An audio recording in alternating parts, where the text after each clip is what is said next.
wonder if fear impacts your decision-making and how you show up at work? Well, today I'm here with Digital Risk's Kim Lanham, and we're going to have a conversation about fear. Kim, thank you for joining us. Thank you for having me. I'm very excited to talk about this topic. I'm a little nervous too. Oh, a little scared? A little fearful. Yes. So, how do you think fear shows up in the workplace? I think fear shows up in many different ways, but I think that fear really stops us from achieving greatness. It impacts our integrity and it impacts our authenticity. And I think we've all been in situations or worked for companies where there's a lot of operating from fear, and it's not comfortable. People are snappy. There's a lot of blame game going on. It affects the culture, and ultimately all of that stops the company from achieving what it wants to do, which is grow and be profitable. So clearly you've paid attention to this. Do you have fears? And if so, how do you overcome them? So as we just talked about, actually doing this interview, we've been talking about doing the mPower moment for a while. I've had a lot of fear around doing this, being vulnerable, being judged. And it really comes down to the fact that I want people to like me and I'm afraid they don't. And that really translates into my job in business development because I am sales.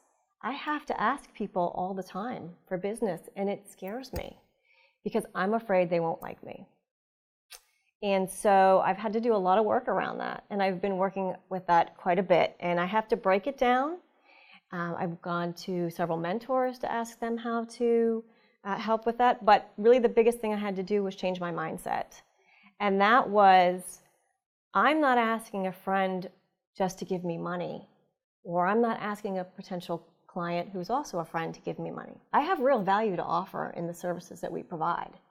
And I'm doing a disservice to myself and to them by not offering it because I know it's something that they need and can help them achieve their goals. So it sounds like identify what is causing you the anxiety or the fear and break it down so then you can overcome whatever is in your mind, whether it's negative talk or just this uncomfortable feeling about the situation. Yep. So when you hear failure is not an option, and we always talk as leaders that it's okay to fail. We talk about that. So tell me what that means to you. I think we talk about that, and listen, there are situations where failure is not an option. I'm not getting on my airplane tonight where that is not the mindset. But if you think about it, the pilot spent hours and hours in flight simulators and probably failed spectacularly multiple times. Mm-hmm. But they went back, and every time they failed, they really reviewed the tapes, looked at the things, tweaked it, until it was perfect and until they could get behind that cockpit and say failure is not an option.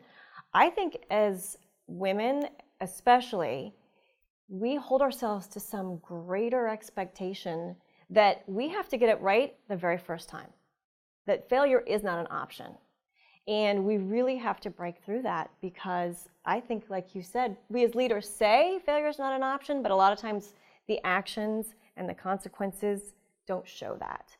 So as a leader, we should also check ourselves to make sure that when someone has put themselves out there and they have taken a risk, and if it didn't go necessarily 100% the right way, that we learn from it and we also are supportive of how to overcome any kind of fear or anxiety of that person trying to take that step again. Yes, absolutely, because if we don't fail, we don't learn, and if we don't learn, we don't change, and if we don't change, we can't become the people or the companies we want to be. Right, that's great. So I had a boss once tell me, and it's always resonated with me, never make a decision that was based in fear. So at a time when something isn't quite going the way we want it to go, and we're looking at how are we going to put this back on track and how are we going to recover, he always told me, take a breath, take a step back, because if you do it in the moment when you're that concerned that something bad is going to happen, oftentimes you don't make the best decision. That's right. That's right. Oftentimes you don't make the best decision. Oftentimes you're so paralyzed with fear, you don't make a decision. Oh, that's a good point. Really hurts the organization because we need the leadership and the decision making to move forward. So we should stop and say to ourselves, am I doing this because I'm anxious or I'm concerned or I'm fearful that if I don't do X, Y, or Z? And also, I think we can use our resources. Yes, we can go to our mentors or we can call other folks and bounce ideas off. Absolutely, absolutely. I think one of my sayings is always, where energy goes, attention flows.